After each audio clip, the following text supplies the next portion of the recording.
bem, pessoal? Eu sou a professora Eliuse, sou da Divisão de Educação Especial e, nesse momento, estou na equipe de apoio psicopedagógico ao aluno com autismo. Hoje, a gente vai trazer um pouquinho para vocês e conversar um pouquinho sobre a adequação de atividades. Como se dá, o que é necessário.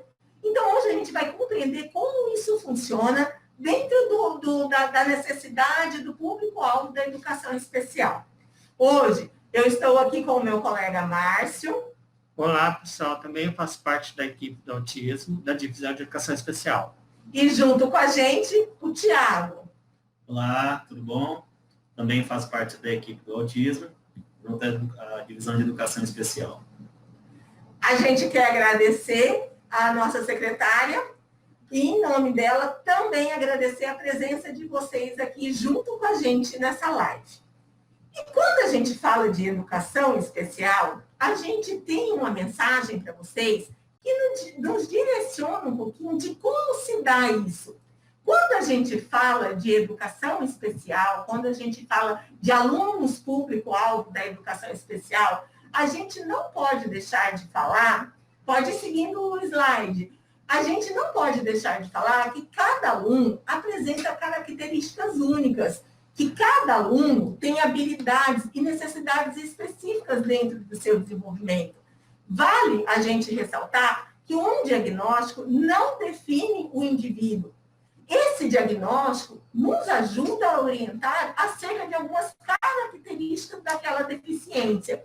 Mas o que define esse indivíduo para a gente, principalmente dentro da unidade escolar, é justamente a gente conhecer como é o perfil dessa criança. Então, a gente tem características dentro dessa deficiência, mas essas características podem vir apresentadas em maior ou menor grau de comprometimentos. Por isso, é importante a gente ressaltar, conhecer o perfil, o nível de desenvolvimento de cada criança. A Declaração de Salamanca traz isso bem claro. E a gente não pode deixar de esquecer e de conceituar, de apontar as habilidades que essa criança possui. Até porque é muito comum a gente notar, principalmente dentro da unidade escolar, os comprometimentos que essa criança possui. Mas pensar nessa criança é pensar também nas habilidades que ela apresenta. Como se dá as potencialidades, como se dá essas características de desenvolvimento e, principalmente, de aprendizado dessa criança. E aí, pensando, né, nessa especificidade, nessa necessidade de cada um, a gente veio abordar hoje essas questões da adequação de atividades. Como que é isso? Como se dá a adequação de atividades?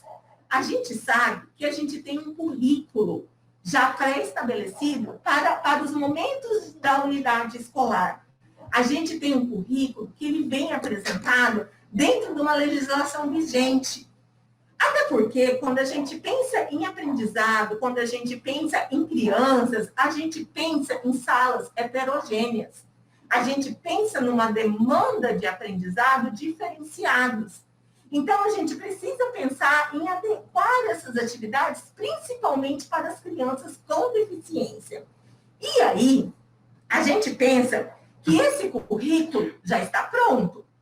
Esse currículo eu não consigo mexer tanto nele, mas eu posso propor para essa criança a adequação da atividade. Eu penso na especificidade desse aluno e proponho a adequação. No próximo slide, a gente vai começar a perceber as características que a gente precisa para isso. Essa adequação, como se dá, como ela é feita. E aí, pensar nesses conteúdos, dessa estratégia de trabalho, dessa prática de ensino. Como a gente faz isso? O currículo ele é proposto, como eu já disse, de maneira única, para uma sala inteira, para uma unidade inteira. Mas a gente propõe uma prática diferenciada, uma prática que contempla as habilidades que eu quero desenvolver nessa criança. E aí sim, baseado nisso, é o que a gente vai ver hoje. Currículo, a gente já ouviu falar, a gente sabe o que é. Mas vamos voltar um pouquinho essa questão mais direcionada para a nossa prática. Como eu faço isso? De que maneira se dá isso? Então, a partir de agora, as adequações das atividades. Próximo slide. Bom, ensino colaborativo. Quando falamos de ensino colaborativo, nós falamos também sobre um dos desafios do processo de educação inclusiva, né? E a partir do momento que a gente fala desses desafios, vamos levantar aqui 2 pontos chaves importantes nesse processo, que são as parcerias e o engajamento do grupo escolar, correto? E o que seriam essas parcerias? Essa parceria se refere à parceria efetiva mesmo de todos os envolvidos nesse processo. Professores da educação especial, professores regentes, a instituição ou unidade escolar, né? E também a comunidade, né? Lembrando também a importância do engajamento do grupo escolar. Esse ensino colaborativo, então, se dá com todos do processo. Com todos os envolvidos no processo, né? Então, quais são os benefícios, qual a importância dessa parceria dentro da unidade escolar, desses envolvidos e do engajamento desse grupo, né? É a elaboração dos materiais e das atividades diversificadas que possam ser compartilhadas dentro da sala de aula, otimizando, assim, o tempo e o enriquecimento pedagógico das atividades. Junto a isso, a construção de conceitos, né, dentro dessa parceria. Conceitos de respeito para com o próximo, respeito ao tempo de aprender do outro, né? Conceitos colaborativos, com o engajamento desse grupo escolar no processo de aprendizagem, né? E conceitos também como o de cidadania e de ética, que são desenvolvidos mediante esse processo, né? Perante a isso, nós vamos iniciar, então, a fala sobre adequações, né? Quando se fala em adequações, começam-se os questionamentos, certo? É possível, né? Quantos planejamentos eu preciso ter? O que eu preciso adequar? Como eu tenho que adequar essas atividades? E o porquê eu tenho que adequar, né? Mediante esses questionamentos, um dos pontos principais, né, em se tratando de adequação, é o conhecimento. Não só o conhecimento pedagógico, mas o conhecimento pertinente a essa criança, ao desenvolvimento dessa criança, em que nivelamento ele está, né? E esse processo, ele se inicia-se com as perguntas. Quais são as habilidades e essas dificuldades que essa criança apresenta, né? Qual a deficiência que ela tem? Mediante a isso, qual o impacto que essa deficiência provoca no processo de aprendizagem dessa criança, né? E a partir daí nós temos alguns instrumentos que nos auxiliam nesses questionamentos, né? Que é o inventário, o processo de sondagem e de anamnese, né? Que servem para a gente conhecer o perfil dessa criança, em que nível está o desenvolvimento dessa criança. A gente não pode deixar de esquecer e sempre de ressaltar, assim como o Thiago falou para a gente, esse ensino colaborativo ocorre em todo o contexto escolar, não só dentro da sala de aula, mas às vezes eu preciso dessa criança também desenvolvendo habilidades sociais, autonomia, independência. Essa criança precisa saber como chegar ao banheiro, como ir até a cantina pegar um lanche. Por isso, a necessidade dessa colaboração entre todos dentro da escola. Mas quando a gente fala de adequação de atividades, a gente pensa diretamente nessa questão de dentro da sala de aula. Como eu faço isso? E aí, é importante a gente ver essa parceria do professor regente e do profissional de apoio. Porque aí a gente vai estar juntando dois aspectos extremamente importantes: o domínio do conteúdo e o conhecimento dentro da especificidade do meu aluno. Então, como eu desenvolver isso? Por isso, a importância desses dois profissionais articularem e se responsabilizarem pelo planejamento, se responsabilizar por instruir e avaliar essa criança, esse meu aluno, e principalmente de proporcionar estratégias assertivas. Um ponto relevante que é bom a gente lembrar, que o processo de ensino-aprendizagem, ele é um processo, como o próprio nome diz. E eu preciso estar ciente de que eu vou proporcionando a essa criança um conhecimento para eu estar chegando a outro conhecimento. Adequar a atividade não é necessariamente dizer que eu vou empobrecer o conteúdo, que eu vou proporcionar para essa criança um empobrecimento, uma simplificação de atividades que eu não vou causar nela aprendizados da base. A partir do momento que eu proporciono para essa criança um aprendizado com lacunas, então eu tenho bases de desenvolvimento. Se eu deixo de proporcionar para essa criança uma base adequada, então isso daqui eu jogo fora e deixo de apresentar. Daqui a pouco, no próximo conteúdo, eu também vou ser obrigada a deixar uma outra base de aprendizado. Daqui a pouco, eu não vou ter para essa criança nenhuma situação de aprendizado, porque eu vou criando lacunas no seu desenvolvimento e deixando de proporcionar para essa criança um processo de ensino adequado. Baseado nisso, a gente também precisa lembrar que a adequação de atividade de um aluno não serve para outro aluno, mesmo que a gente tenha deficiências semelhantes. Se eu tenho 2 alunos, por exemplo, com diagnóstico do transtorno do espectro autista, eu não tenho para essas 2 crianças a mesma atividade. O que serve para o Joãozinho pode não servir para a Mariazinha. Por isso, o ideal é sempre a gente conhecer o perfil dessas crianças. Como se está o nível de desenvolvimento, as habilidades que eu preciso contemplar, as dificuldades que essa criança apresenta. No slide seguinte, a gente vai começar um pouquinho dessa adequação baseado lá na base do aprendizado, lá na educação infantil. Bem, gente, na educação infantil não tem um modelo específico, tá? A criança, ela vai brincar, ela tem que vivenciar, ela tem que experimentar, experienciar, envolvendo a maturação neuronal. Ela vai sentir, vai viver os 5 sentidos sensoriais, tá? Então, não se busca muito registro, né? Registro em papel, registro gráfico, é mais a vivência mesmo. Ainda na educação infantil, busca-se também, nessa vivência, nessa brincadeira, nesse compartilhar, a empatia.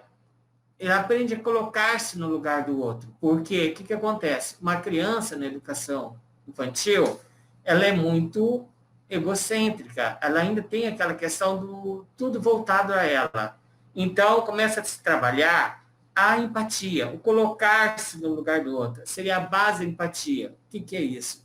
Na teoria da mente, seriam os neurônios espelhos. O que para Piaget seria o sensório motor, né? Então, ela começa a vivenciar e a perceber as expressões faciais do outro. O alegre, o triste, com raiva, o emburrado. Então, ela começa a perceber o outro, né? Também tem a psicomotricidade, onde vai se trabalhar lateralidade, equilíbrio, orientação espacial, a coordenação motora grossa, fina, que são bases para o desenvolvimento, até mesmo para a alfabetização. E a relação interpessoal, ela perceber o outro, ou seja, a relação do tu, né? Eu, tu e nós. Ela vai começar a desenvolver isso. tudo seria a base da alfabetização e da socialização, né? O que é importante a gente ressaltar nessa questão dessa adequação das práticas, dessa adequação das atividades na educação infantil? É justamente nessa fase que a gente tem o desenvolvimento neuropsicomotor do indivíduo. Esse desenvolvimento são os nossos precursores da alfabetização. E muitas das vezes a gente falha nessa questão dessa valorização. Quando a gente fala nessa fase na educação infantil, a gente pensa nessa criança realmente vivenciando cada momento desse. A gente pensa nessa criança praticando as experiências. A gente tem nessa fase alguns aspectos extremamente importantes para o desenvolvimento do ser humano. É nessa fase que a gente tem desenvolvimento motor, que a gente perpassa pela psicomotricidade, noção espacial, noção corporal. É nessa fase que a gente tem desenvolvimento da linguagem, quer seja ela da forma que for. Dentro da oralidade, dentro de uma linguagem gestual, dentro do uso de imagens, tecnologia assistiva. Então, qual a melhor forma da gente proporcionar isso para a criança? É vivenciando com concreto, vivenciando na prática tudo isso. É nessa fase da educação infantil que a gente pensa no engajamento afetivo dessa criança. Como se dá essa relação interpessoal dela, essa relação com o outro, essa troca de olhar, compartilhar a vez, esperar a vez, a minha vez, a vez do outro. A gente pensa nessa fase da educação infantil também, questões relacionadas à afetividade. Então, nada melhor do que a gente pensar tudo isso como experiências de vida, como práticas reais, significativas e funcionais. E assim como o professor Márcio diz, às vezes o ensino através do papel não proporciona esse aprendizado significativo. E aí se faz realmente importância a experiência, a vivência de cada uma dessas fases. Repertório também. Repertório, desenvolvimento do repertório, vocabulário, conceitos, o aprendizado. Então, aqui, a gente não trouxe para vocês diretamente uma prática específica, mas sim uma prática baseada no concreto. A partir de agora, a gente vai pensar um pouco mais nessa adequação de atividades numa questão mais palpável. Vamos ver como eu posso proporcionar isso. Lembra que lá atrás a gente comentou que o currículo está posto, que o conteúdo está sendo proporcionado para essa sala de aula. Então, como eu preparo isso para o meu aluno com deficiência? Como eu posso desenvolver nele as habilidades que eu já elenquei lá atrás, dentro daquele perfil de desenvolvimento, dentro daquelas necessidades específicas de cada um. Agora, a gente vai ver um pouquinho dessa prática, por exemplo, na matemática. Então, a gente vai trazer para vocês as atividades de antes e o depois. A gente vai trazer para que vocês verifiquem aquela atividade que vai ser proporcionada para a sala de aula como um todo e como eu penso nisso para o meu aluno com deficiência. Nós vamos começar agora com uma atividade da matemática. Vamos lá? Se vocês observarem aí no conteúdo proposto, a gente tem uma situação, um problema extremamente complexas. A gente tem aí uma série de informações que podem trazer para essa criança, principalmente quando a gente pensa nessa criança que tem um comprometimento na velocidade do processamento, essa criança que tem um déficit de atenção. Então, a gente tem, nessa proposta de atividade, a gente tem aí uma série de situações que a criança precisa desenvolver. Então, eu estou contemplando aí habilidades que, às vezes, eu não consegui ainda nessa criança. A gente está contemplando, nesse tipo de contexto, uma linguagem mais rebuscada, situações mais complexas. E quando a gente fala nessa adequação de atividades, lembra que a gente comentou que eu não vou proporcionar para essa criança um empobrecimento do conteúdo. eu vou trazer isso, vou apresentar a mesma situação do conteúdo, mas eu vou apresentar isso de uma forma diferenciada, com o uso de estratégias diferenciadas. Então, eu não vou deixar de propor para essa criança o que está sendo proposto para a sala de aula, mas sim, eu vou proporcionar para essa criança uma questão mais fragmentada, uma questão mais pausada, não deixando de contemplar cada conteúdo desse. Se vocês perceberem aí, a gente tem uma tabela com uma série de informações que às vezes pode causar nessa criança confusão. Ela pode até saber a habilidade que eu quero desenvolver nela, mas a forma como ela está sendo posta, como ela está sendo realizada, ela se torna confusa. Justo. Bom, a partir daí, então, em se tratando de simplificar as informações, como a professora Elilde já disse, não significa que você vai empobrecer o currículo. No entanto, o objetivo da educação inclusiva é de que o aluno ele compartilhe do mesmo planejamento da turma. Óbvio que respeitando as suas necessidades e, a partir daí, realizar as adequações e a confecção dos materiais, correto? Então, vamos imaginar um seguinte exemplo. Digamos que está sendo trabalhado na turma o conteúdo de fração, né? Mas o meu aluno, ele não tem conhecimento sobre o sistema de numeração, correto? A partir daí, então, ele só sabe realizar a contagem simples, correto? Eu vou trabalhar o mesmo objetivo, certo? Que é a fração, só que dentro das especificidades, das necessidades que apresentam e as habilidades que apresentam esse aluno. Então, eu vou trabalhar com ele a divisão do número inteiro, né? A segmentação do número inteiro em partes iguais. Eu estarei trabalhando, contemplando o conteúdo de fração, só que dentro das habilidades que ele consegue desenvolver. Sim, isso é muito importante, né, Tiago?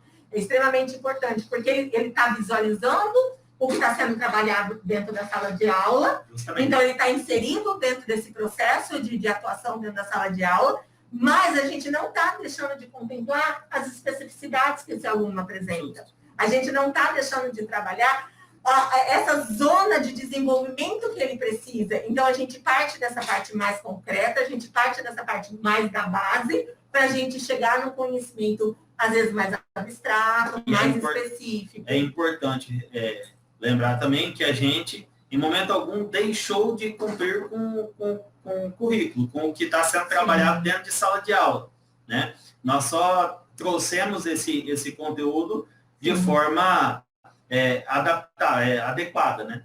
Sim, dentro daquela necessidade. Nesse próximo slide, vocês vão ver a gente contemplar as mesmas questões. Então, nessa atividade, a gente tem uma proposta de situações, problemas variadas, com uso do algoritmo da adição, da subtração, da divisão. Mas, então, eu não vou cobrar tudo isso desse meu aluno? Não, eu vou cobrar. São habilidades que eu quero que ele desenvolva, que ele tem potencial para isso, mas eu vou proporcionar isso para essa criança de uma forma um pouco mais fragmentada. Eu vou proporcionar isso para essa criança com o uso de apoio visual. Etapas, cada situação, problema, ela vem vindo dentro de etapas. Então, vocês estão verificando aí que eu tenho ali uma série de perguntas como se fosse um passo a passo. Então, primeiro, eu elaboro e realizo um tipo de situação para que depois eu realize um outro processo de contagem, de uso dessa habilidade. É interessante aí visualizar quantos conteúdos estão sendo trabalhados na mesma atividade, certo? Você está trabalhando as operações matemáticas, você está trabalhando situações problema, você pode trabalhar também a questão monetária, né? A partir do momento que você está falando de valores. Sim. Então, são vários conteúdos que estão contemplando o que vem sendo trabalhado em sala de aula. Sim, de uma maneira mais específica e, quando necessário, com o uso de material concreto. Gente, é importante a gente ressaltar um pouquinho isso, Porque às vezes a gente pensa nesse material concreto como uso para todos, de maneira global, generalizada. Lembrem, lá atrás a gente falou de conhecer esse meu aluno, de verificar quais habilidades eu preciso desenvolver nele. E isso entra também essa questão do uso do material concreto. Se meu aluno faz necessário esse uso dessas estratégias, esse uso de recursos pedagógicos mais específicos, eu devo proporcionar. Mas se esse meu aluno já passou por essa fase, já superou isso, e já tem essa organização do pensamento mais efetiva, mais significativa, eu não preciso o tempo todo ficar retomando essa questão de uso de materiais. Eu tenho desafios aí proporcionando para esse aluno, para essa criança. Bom, a partir da fala da professora Ilse, o que é importante, que deve ser cuidado a todo momento, desde a elaboração dos materiais quanto das atividades adequadas, é para que você tenha conhecimento e pertinência do repertório que seu aluno possui, né? Tomando cuidado para a questão da infantilização dessas atividades. Extremamente importante. Para que essa criança ela esteja inserida dentro do nivelamento do grupo social dela ali, do grupo escolar. Da sua idade cronológica. Dos seus pares, né? Seus pares, exatamente, dentro dessa idade cronológica, né? Então, se eu tenho aí, principalmente, adolescentes, né, participando do ensino fundamental, então, do ensino fundamental 2, que pega essas crianças do 6º ao 9º ano, então, por mais que essa criança, esse aluno, esteja ainda no processo de alfabetização, eu vou proporcionar, sim, essa alfabetização, mas eu vou proporcionar dentro do contexto real e significativo dele. Então, eu não proporciono para essa criança atividades com bichinhos, com florzinhas, cachorrinhos, ursinhos, entendeu? Eu vou proporcionar uma alfabetização significativa, tá? No próximo slide, a gente vai ver um pouquinho da questão, a gente viu a matemática e agora a gente vai ver a questão da língua portuguesa. Como que eu posso trabalhar isso? E aí, a gente vai ver, por exemplo, numa questão de situação de alfabetização, a gente tem aí uma imagem extremamente estereotipada. Tá. A imagem estereotipada, né? Ali tá perguntando, não dá para o aluno perceber, se for detalhar o que está pedindo ali, se ele está lendo, o que ele está fazendo, possivelmente um aluno com a deficiência, ele vai se deter, tem muitos fatores distratores na imagem. E aí ele vai olhar justamente o que está ali. Se for perguntar, vai ver a bagunça. Então ele não vai falar o que está pedindo. Então a proposta aí se perde, porque a imagem está estereotipada e com muitos fatores distratores. Na verdade, ela perde um pouquinho dessa funcionalidade. Lembra que a gente falou lá atrás que a gente pode ser que a gente venha a ter crianças com dificuldade, com transtorno de déficit de atenção, por exemplo. A gente tem aí uma série de informações na sua imagem. E eu vou cobrar da criança justamente o foco numa única situação. Quando nela eu apresento outros contextos extremamente variados. Eu sei do que eu quero, que no caso é o menino sentado na cama. Mas esse aluno está prestando atenção nisso? Ou será que ele está com foco lá naqueles livros que estão no chão? Então, eu preciso ter funcionalidade, eu preciso trazer representatividade, eu preciso trazer significado para essa criança. Mas e aí? Então, eu mudo totalmente o meu objetivo? Não. A gente pensa em estratégias diferenciadas. No próximo slide, a gente vai ver como eu posso cobrar o mesmo conteúdo, a mesma situação, de uma maneira diferenciada, com estratégias específicas para que se dê esse aprendizado. Bom, aí nesse exemplo, a gente já começa falando sobre o uso da imagem real, né? É algo que tem muito mais significado para essa criança, né? A questão da poluição visual da atividade, né? A imagem anterior. Fica muito mais claro para essa criança mediante a esse formato da atividade, o que se pede, né? O que se almeja da criança. Isso faz parte da realidade da criança. Então, por exemplo, eu tenho ali o real, uma criança sentada na cama. Isso essa criança vivencia. Lá atrás, na imagem anterior, a gente tem inúmeras informações que é difícil para a criança focar numa única situação. E aí, quando eu trabalho isso de maneira estratégica, eu consigo, sim, verificar se essa criança tem o potencial ou não de me dar uma resposta mais assertiva.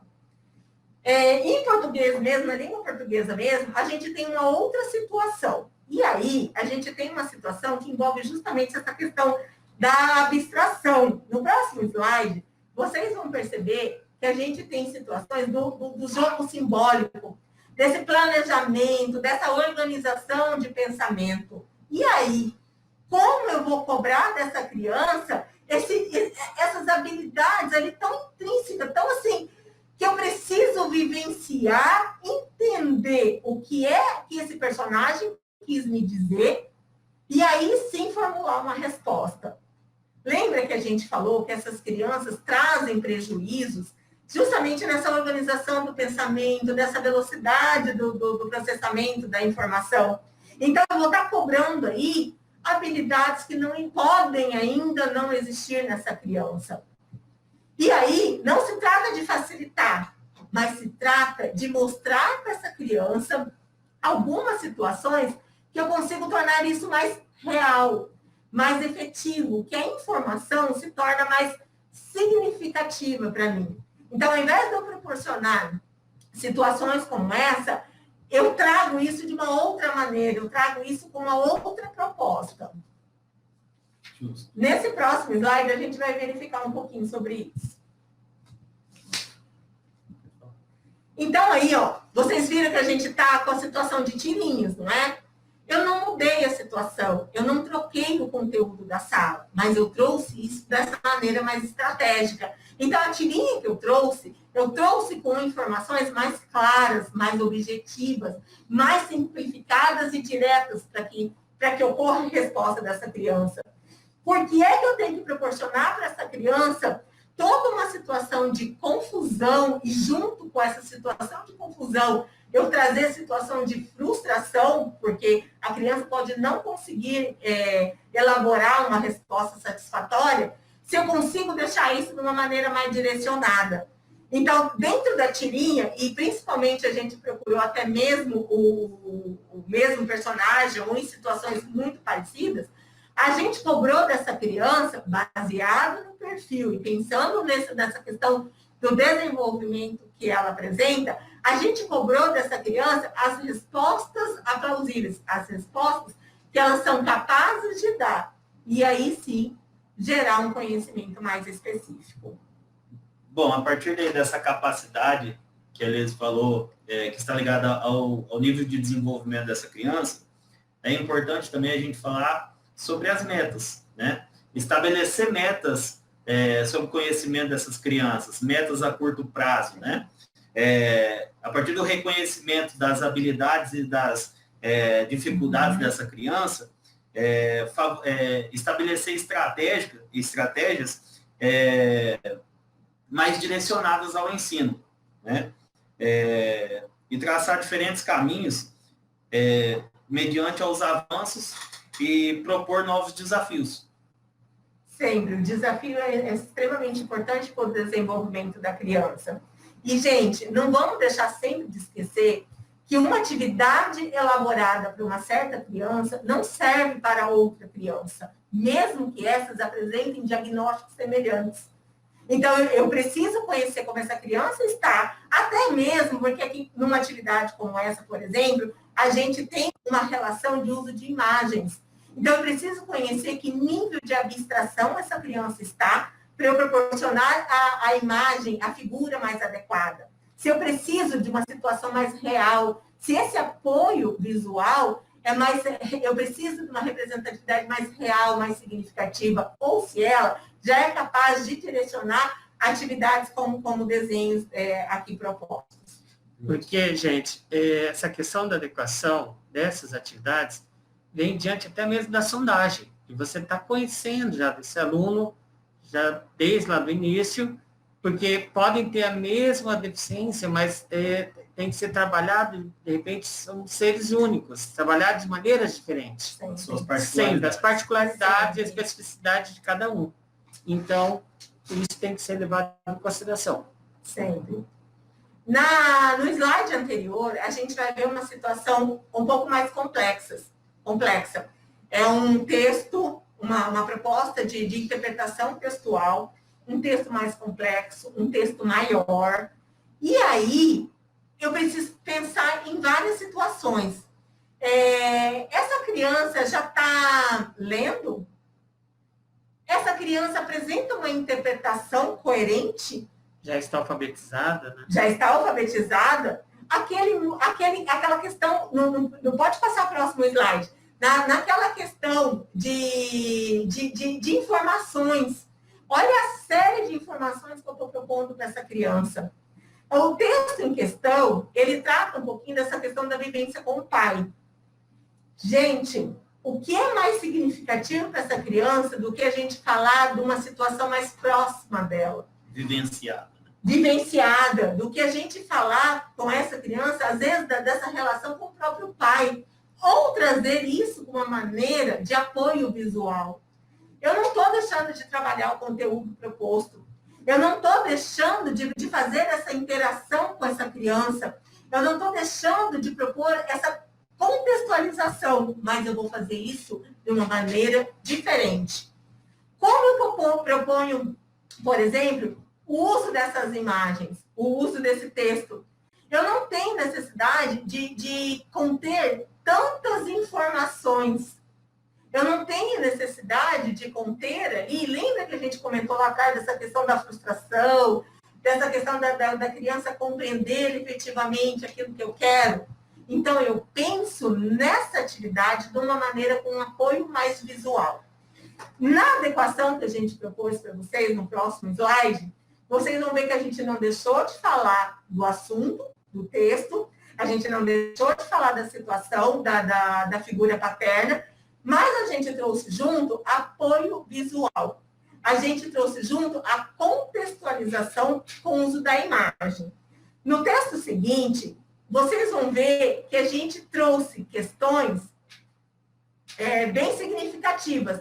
Então, a cada passo de contato com o texto, cada passo da história do texto, tem o uso de imagem.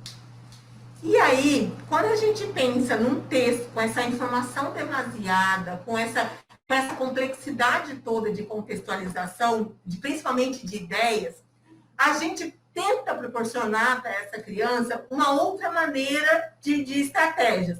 No próximo slide, vocês vão perceber que a gente não deixou de trabalhar o mesmo assunto, o mesmo conteúdo. É claro que eu acho que não deu para vocês lerem exatamente a proposta do texto, mas a gente percebe nele essa vivência do pai com o filho. Então, a gente trouxe um texto mais enxugado, uma linguagem mais simplificada e, principalmente, com um apoio de imagens.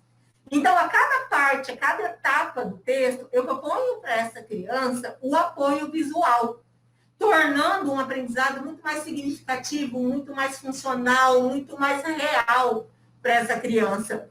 Então, eu consigo aliar esse conteúdo proposto, esse currículo proposto para a sala de aula, mas trazer, dentro da especificidade de cada criança, trazer uma proposta mais significativa e, principalmente, para a gente lembrar desse real, realmente, da criança, dessa vivência que ela pode ter, até com a figura paterna mesmo. Então, eu trouxe isso de forma diferenciada. E aí, a gente encerra essa parte e traz para vocês essa proposta de preocupação em como adequar esse conteúdo de sala de aula, de como adequar essa atividade. É claro que a gente não deixa de pensar em como essa criança está. Lembra que a gente falou desde o começo que a gente precisa pensar em que nível de desenvolvimento essa criança está. A gente precisa pensar nessa contextualização de idade cronológica, de nível de abstração que essa criança se apresenta nesse momento. E aí sim, propor intervenções assertivas para ela. E não deixando de contemplar aquilo que está proposto. Até porque a gente precisa lembrar que dentro desse conteúdo, dentro desse currículo, já apresentado dentro das unidades escolares, a gente traz junto vivências, a gente traz junto habilidades sociais que vão se desenvolvendo dentro do processo de aprendizado. Por isso, lembra que eu falei das lacunas, que a gente não pode deixar criar lacunas no desenvolvimento, que a gente não pode deixar de criar. Esse conteúdo traz para a gente essas habilidades sociais que são significativas para a criança. Mas quando eu proponho isso de uma forma diferenciada, com estratégias específicas, eu trabalho essa assimilação do conteúdo, essa acomodação do conteúdo. Gente, espero que vocês tenham gostado. Nós aqui da equipe do Transtorno do Espectro Autista estamos aqui para ajudar vocês naquilo que for preciso. E em caso de dúvida, é só entrar em contato com a Divisão de Educação Especial. Obrigado. Obrigado. Até mais. Até mais, pessoal.